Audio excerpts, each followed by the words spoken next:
Hello नमस्कार दोस्तों, कैसे हैं आप सभी और कैसी चल रही है तैयारी आप लोगों की। तो ग्राम सेवक मेंस का एक और टेस्ट करेंगे। टेस्ट नंबर है 92। पहले वाले नहीं देखें तो प्ले लिस्ट में जाके देख लेना। लाइक शेयर आप जरूर कर दीजिए ताकि एग्जाम तक हम सारी सीरीज जो है नई नई वीडियोस करते रहें। 10 मिनट का आपको समय मिलेगा इस वीडियो में और आपको टॉप 51 क्वेश्चन के आंसर देने हैं। तो पूरा वीडियो देखिए और जो भी स्कोर रहता है कॉमेंट करके बता देना। PDF अगर आप लेना चाहते हैं रिविज़न करने के लिए तो टेलीग्राम पर आपको मिल जाएगी। ये नाम सर्च कर लेना, प्रहलाद सारण सर के नाम से। सारी PDF आपको वहीं पर मिलेगी। तो चलिए करते हैं शुरुआत और देखते हैं आज आपका स्कोर क्या रहता है। पहला क्वेश्चन है कि नदियां और संबंधित झीलों का जोड़ा है तो जो असंगत है उसकी पहचान करनी है। रूपारेल नदी है अलवर और भरतपुर में, तो ठीक है, सही है। लूनी नदी जोधपुर में है, ये भी ठीक है, सीमा पर चली जाती है।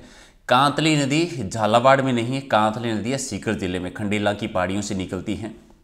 चंद्रभागा नदी रासमत भीलवाड़ा, ये भी ठीक, तो गलत है, वो हो जाएगा सी आपका सही। अगला है कि बैकस्पेस कुंजी कर्सर के किस अक्षर को मिटाती है। बैकस्पेस कुंजी से क्या होता है, बाएं वाला अक्षर डिलीट हो जाता है, बाएं वाला अक्षर जो है मिट जाता है, तो सी आपका सही। और राजस्थान में 12 मासी नदियां कौन सी है, यानी 12 महीने बहने वाली नित्य वाहिनी नदी 2 है, चंबल नदी है और माही नदी है, तो 1 आपका सही। अगला कि वेब पर प्रत्येक वेबसाइट या दस्तावेज की आधार इकाई एक क्या है जिसे सूचना होती है। तो एक वेब सर्वर है, आधार इकाई क्या है, एक वेब सर्वर है जिसमें सूचना होती है, तो सी आपका सही। और फॉयसागर झील में किस नदी का पानी आता है। फॉयसागर झील में बांडी नदी से जलापूर्ति होती है। अगला है कि वन की आशा किस नदी को कहा जाता है। वन की आशा यानी बनास नदी कहाँ से निकलती है, कमनौर की पहाड़ियाँ राजसमंद से। लंबाई कितनी है, 480 किलोमीटर, कुछ बुकों में 512 किलोमीटर भी आपको मिल जाएगा। पुष्कर झील में हर वर्ष मेला कब बढ़ता है। पुष्कर झील अजमेर में है और कार्तिक पूर्णिमा को मेले का आयोजन किया जाता है। राजस्थान का सबसे बड़ा मेला है। इसी कार्तिक पूर्णिमा को ही कोलायत का मेला भी बढ़ता है, सावा का मेला भी बढ़ता है, चंद्रभागा का मेला भी बढ़ता है, तो वो भी याद रखिए। और कौन सा बांध तालाब अजमेर जिले में है, तो नारायण सागर तो है, सबसे मेन है, बूढ़ा पुष्कर भी है, गोंदलाव तालाब भी है, तो ये सारे ही जो हैं वो अजमेर में है, तो डी आपका सही। नेहरू गार्डन किस झील में स्थित है। नेहरू गार्डन बना हुआ है फतेह सागर झील में, तो राइट आंसर आपका हो जाएगा सी इसका सही। अगला कि राजस्थान की किस झील में सौर वेधशाला स्थित है। सौर वेधशाला फतेह सागर झील में बनी हुई है, तो राइट आंसर आपका डी सही आंसर। और जग मंदिर और जग निवास महल किस झील में है, ये पिछोला झील है। पिछोला झील है उदयपुर में, राणा लाखा के टाइम पर एक बंजारे ने निर्माण करवाया था। जग मंदिर की नींव रखी थी कर्ण सिंह ने और पूरा करवाया था जगत सिंह प्रथम ने, और जग निवास महल बनवाया था जगत सिंह सेकंड के द्वारा। अगला है कि परमेश्वर में कौन सा समास है। परमेश्वर तत्पुरुष समास का उदाहरण है, राइट आंसर आपका सी। और कोपेन के जलवायु वर्गीकरण के अनुसार BWSW जलवायु प्रदेश में राजस्थान का कौन सा क्षेत्र आता है। ठीक है, उष्णकटिबंधीय जलवायु प्रदेश पश्चिमी राजस्थान का एरिया यानी जैसलमेर, उत्तरी पश्चिमी बाड़मेर, पश्चिमी बीकानेर, उत्तरी पश्चिमी जोधपुर का एरिया आता है, तो डी आपका सही। और राजस्थान में गर्मियों में यानी ग्रीष्म काल में स्थानीय चक्रवात के कारण उत्पन्न हुए धूल भरे बाउंडर जो होते हैं उन्हें क्या कहते हैं, बम्बूलिया कहलाते हैं, सी आपका सही।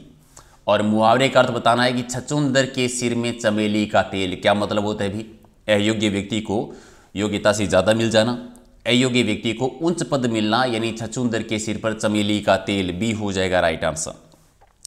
राजस्थान को 2 असमान जलवायु वाले क्षेत्रों में विभाजित करने वाली 50 सेमी समवर्षा रेखा कहाँ से गुजरती है, और ये अरावली के समानांतर गुजरती है, अरावली के सहारे सहारे। अगला है कि कोपेन के द्वारा प्रस्तुत राजस्थान की जलवायु प्रदेशों में से कौन सा सही नहीं है।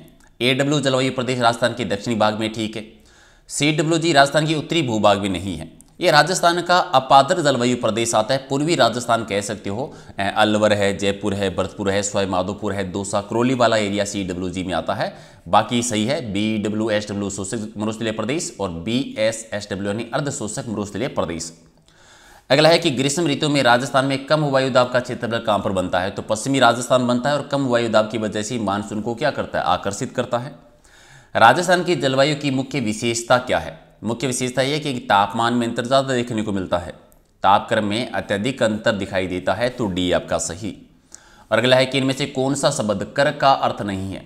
कर का मतलब हाथ भी है, टैक्स भी है, किरण भी है, कर्म नहीं है, तो डी आपका सही। और विश्वामित्र का संधि विच्छेद बता दीजिए सही कौन सा है। विश्व धन मित्र यानी सी आपका सही। और अगला है कि आपको सही प्रीपोजिशन बताना है कि she was married in an early age, तो प्रीपोजिशन क्या आएगा, इन आएगा, तो राइट आंसर डी है। भारत में राज्य में भारतीय मौसम विभाग की जो वेधशाला बनी हुई है ये कहाँ पर, ये राजधानी में है जयपुर में। और राजस्थान के दक्षिणी पूर्वी भागों में उच्च तापमान पाए जाने का कारण क्या है। दक्षिणी पूर्वी भाग यानी हाड़ौती वाला एरिया, उच्च तापमान रहने का रीजन है कि वहाँ पर मिट्टी जो है वो काली है, काली मिट्टी की प्रधानता है, तो सी आपका सही आंसर।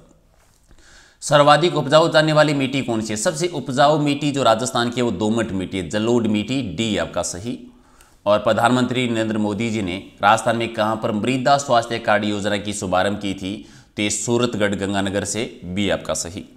और जल में सोडियम कार्बोनेट की मात्रा अधिक होने से किस प्रकार की मिट्टी होती है। सोडियम कार्बोनेट की मात्रा ज़्यादा होने से मिट्टी जो है वो क्षारीय हो जाती है, बी आपका सही। और राजस्थान में अरावली पर्वतीय प्रदेश में मृदा अपरदन का कारण क्या है।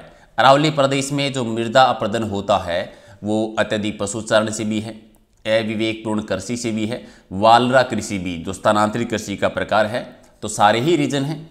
चले, मिट्टी की उर्वरता को कायम रखने के लिए, उत्पादन क्षमता को कायम रखने के लिए कौन सी खाद है सबसे उपयुक्त मानी जाती है, तो गोबर और हरी वनस्पति की खाद सबसे उपयुक्त मानते हैं। ग्राम पंचायतों को अनुदान किसकी अनुशंसा पर दिया जाता है, और ये राज्य वित्त आयोग की अनुशंसा पर दिया जाता है, एक आपका सही आंसर। स्थानीय स्वशासन संविधान की किस सूची का विषय है। स्थानीय स्वशासन जो है ये राज्य सूची का विषय आता है, तो राइट आंसर आपका 1 नंबर। अगला कि पंचायती राज संस्था के चुनाव लड़ने हेतु प्रत्याशी की निर्धारित न्यूनतम आयु सीमा क्या है। पंचायती राज का चुनाव लड़ने के लिए सबसे कम उम्र है वो है 21 वर्ष, तो राइट आंसर क्या हो जाएगा, बी आपका सही आंसर। ओके, अगला है कि संविधान के भाग 9 क का संबंध किससे। संविधान का भाग 9 क ये है शहरी स्थानीय निकाय से संबंधित, और भाग 9 जो है ये पंचायती राज से संबंधित आता है, दोनों याद रखिए। नेक्स्ट है कि राजस्थान में प्रथम नगरपालिका 1864 में कहाँ पर स्थापित हुई थी। नगरपालिका 1864 में सबसे पहले बनी थी माउंट आबू में, राइट आंसर आपका डी। और अगला है कि राजस्थान की पहली विधानसभा का कार्यकाल समय क्या था।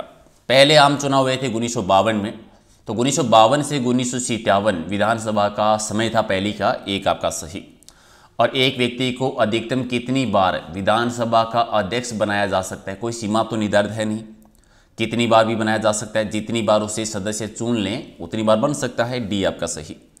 राज्य सरकार की सचिव की सेवा किससे संबंधित होती है, ये प्रशासनिक सेवा से होते हैं। भारतीय प्रशासनिक सेवा से सचिव की, मुख्य सचिव की नियुक्ति है वो सीएम करता है, मुख्यमंत्री जी, और उन्हीं के साथ संबंधों पर डिपेंड करता है कि कार्यकाल कितना चलेगा। किस मुख्यमंत्री ने संभागीय व्यवस्था को समाप्त कर दिया था, तो मोहनलाल सुखाड़िया जी ने किया था। आप बताओ इसकी वापस शुरुआत किसने की थी।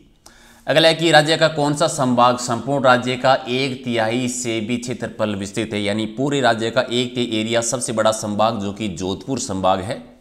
और क्षेत्रफल की दृष्टि से राजस्थान का सबसे छोटा संभाग कौन सा है, सबसे छोटा है भरतपुर वाला। ओके, अगला है कि अखिल भारतीय सेवाओं का जनक किसे माना जाता है। अखिल भारतीय सेवाओं का जनक किसे कहते हैं, लॉर्ड कॉर्नवालिस। और अगला है कि आपको सही वर्ड चूज करनी है, तो क्या हो सकता है, डू यू वॉन्ट, क्या आता है, some help, do you want some help, तो राइट आंसर आपका सी हो जाएगा। अगला है सर्वाधिक जनसंख्या घनत्व वाले जिलों का बढ़ता हुआ क्रम बताना है, तो सबसे ज़्यादा जयपुर का है, तो जयपुर से अगर करेंगे बढ़ते हुए क्रम में बताना है, यानी छोटे से बड़े तक, तो अलवर के बाद में दौसा जयपुर और भरतपुर, फिर जयपुर का 595 है, भरतपुर का 503 है, सबसे बड़ा जो है जयपुर, फिर भरतपुर, फिर दौसा, फिर अलवर, तो सी आपका सही। राजस्थान में सर्वाधिक शहरी लिंगानुपात टोंक का, एक आपका सही। और राजस्थान में जननी शिशु सुरक्षा योजना की शुरुआत किन शहरों और गाँव से की गई थी, तो ये दूदू जो कि जयपुर में है, पीपलू जो कि टोंक में है, और दौसा से, तो बी आपका सही। राजस्थान में जनसंख्या वृद्धि का कौन सा कारक संबंधित नहीं है, आर्थिक स्थिति का जनसंख्या वृद्धि दर से कोई लेना देना नहीं है। बाल विवाह कुप्रथा का प्रसारण ये भी है, धार्मिक और सामाजिक अंधविश्वास ये भी है, उच्च जन्म दर और अपेक्षाकृत निम्न मृत्यु दर ये भी है, तो एक नहीं है, बाकी सारे हैं। राग चंद्रिका किसके द्वारा रचित है भी? तो द्वारकानाथ भट्ट जी ने। और अकबर की शाही सेना में किसके नेतृत्व में जोधपुर पर कब्जा किया था? तो जोधपुर पर कब्जा करने के लिए हुसैन कुली खां को भेजा गया था। ठीक है, तो एक आपका सही। अगला कि अहीरवाटी और मेवाती बोलियां किस वर्गीकरण में आती है? तो ये उत्तरी पूर्वी राजस्थानी बोलियां हैं। और राजस्थान में राजनीतिक गतिविधियों के संचालन हेतु सबसे पहले 1934 में किस प्रजामंडल की स्थापना हुई थी? जोधपुर प्रजामंडल की। और रणछोड़ भट्ट ने संस्कृत में किस काव्य की रचना की थी? राज प्रशस्ति की, जो राजसमंद झील के किनारे पर है, इसकी सबसे बड़ी प्रशस्ति जो आती है। तो 51 में से आपका स्कोर क्या है कमेंट करके आप जरूर बताएं। इसके अलावा एलडीसी और पुलिस का भी ऐसा ही सुपरफास्ट टेस्ट आने वाला है और रात को डेली 8 बजे हम एक लाइव टेस्ट करते हैं, तो वो भी आप ज्वाइन कर सकते हैं। पीडीएफ मिलेगी टेलीग्राम पर, ये नाम सर्च करके सारे पीडीएफ ज्वाइन कर सकते हो। कुछ पूछना हो, बताना हो, सुझाव देना हो तो इंस्टाग्राम का नाम है और ये फेसबुक पेज, यहाँ पर भी ऐड करके आप मैसेज कर सकते हैं। तो चलिए मिलते हैं अगले वीडियो में। Thank you.